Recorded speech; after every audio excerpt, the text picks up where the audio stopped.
Dakar œuvre en faveur d'un partenariat renforcé contre le terrorisme.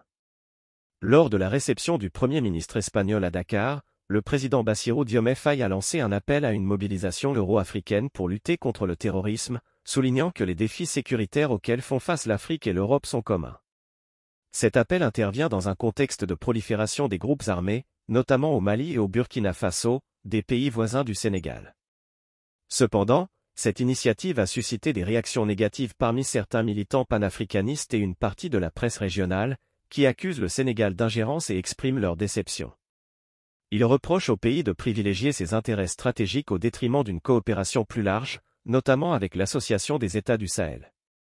Il est important de noter que les trajectoires politiques et sécuritaires des pays de la région varient considérablement.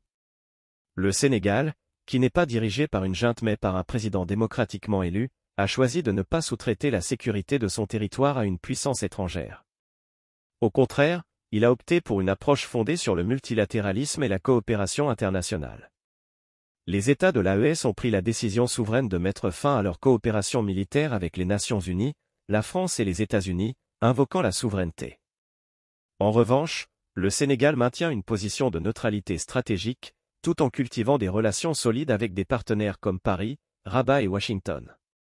Dakar reste ouvert à tous les investissements qui profitent à son économie, renforcent la démocratie et favorisent l'intégration régionale.